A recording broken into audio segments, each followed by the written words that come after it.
All right, well, I changed my mind. Instead of cutting 3 inches off, I decided to cut off only 2.5 off of each side. It's pretty tricky to add curved material back onto here. It's a lot easier to take it off bit by bit in little increments. So I'm going to roll it a little bit smaller in diameter.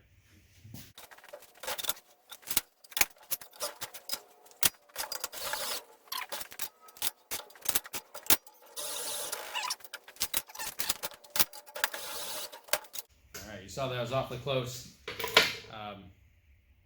I'm going to go even more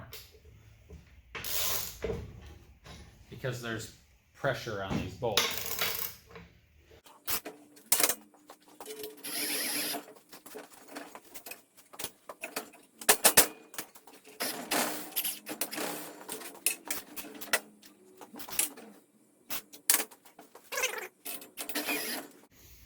So if we release the pressure on these 2 compression bolts, we're going to spring back, and these are going to, instead of overlapping, they're going to have a gap to them.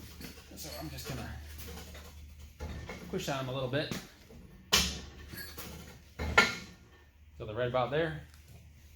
And we're going for 16 inches on the inside, 16.5.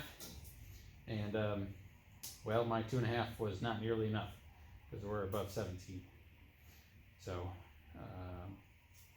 and on the inside, we're at 16.25. So you got to take off about 3/4 of an inch in diameter. So 3/4 times pi in the flat. And sometimes when you're rolling, you get something strange. And so you look at this and you say, well, this looks pretty nice. So I'm just going to take it all off of this side. And that's what I'm going to do today.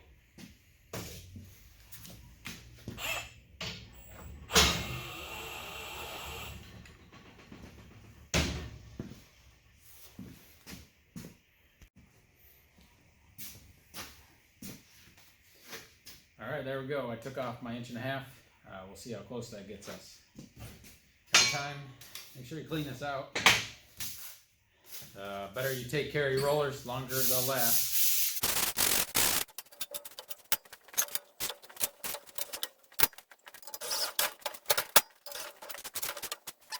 So, as you can see, in this position, they're just about level, or the end pieces are just about even.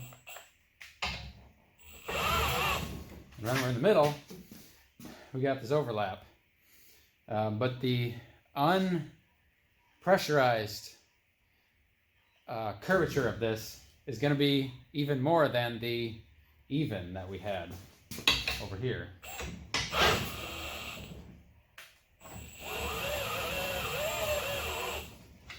So what you're going to want to do is roll it even a little bit more. And how much more is something you got to figure out based on your thickness and your material. Aluminum is different than steel, and the precision that you need may be different than what I'm doing right here.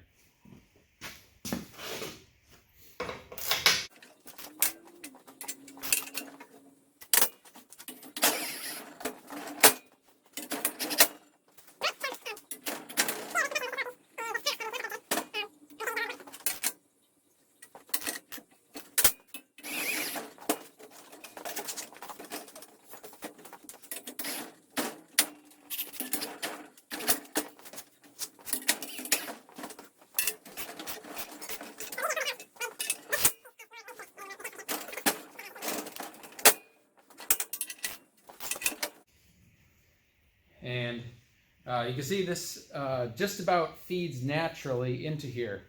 And that's about where you want to be. When, if I did roll this, it would pop through.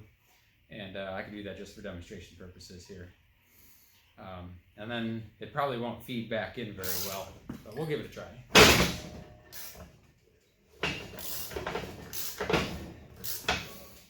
Yeah. You can see that right there. It's not going to go through again because there's pressure on it, and now there's very little pressure on it. So this is the point where you take the loosen your compression bolts, and you can use any tool you want for that. try high speed here, which I haven't used.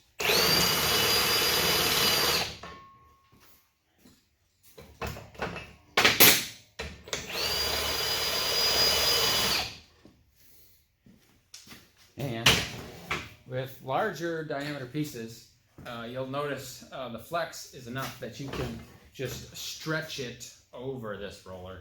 I'm not going to be able to do that. So the magic of the simplicity of this design is you just take this bolt out. If you need to, grab your 4-inch channel locks.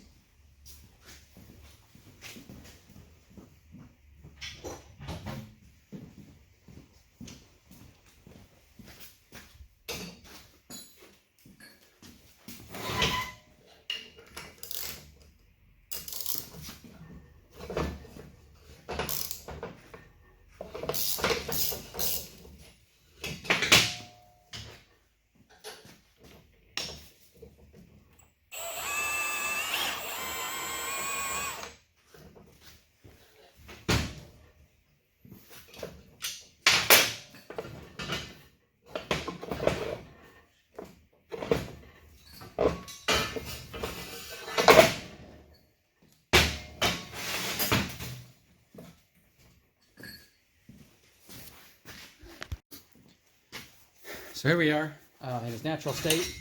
I got it to be really close. I mean, with just a few pounds of force, you can close that up.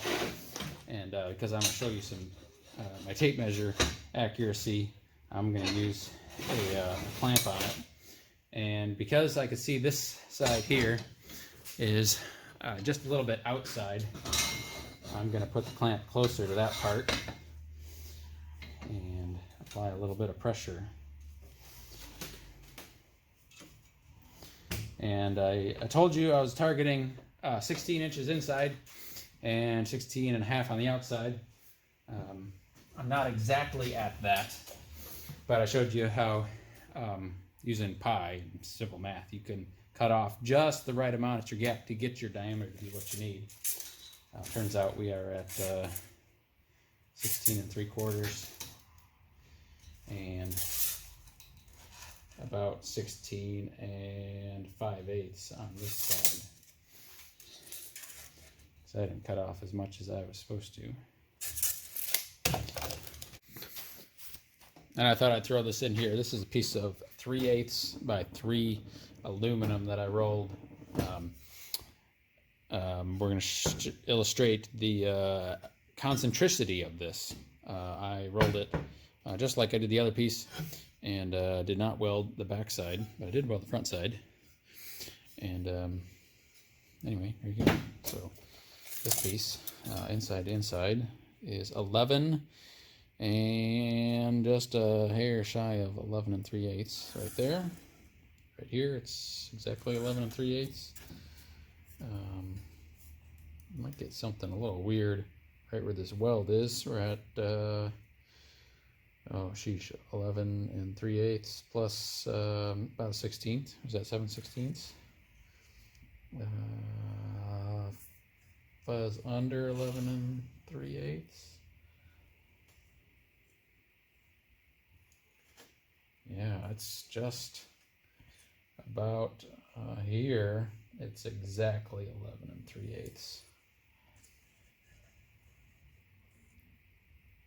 There, it's 11 3/8. Anyway, that shows you that this one is probably, it's within a 16th all the way around.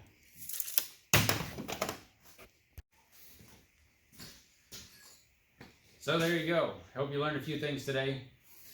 Make sure you like the video and leave me a bunch of comments. Tell me what you think, what you're going to make, what you think of my roller. I didn't mention this earlier. I have mentioned this in the other videos. This is not the latest revision of the roller. The newest one looks just a little bit better than that, and the whole positioning is updated. If you have any questions, reach out. You can find me at ChemecEquipment.com. And again, I'm Scott. My email is scott@ChemecEquipment.com. Thanks. Have a great day.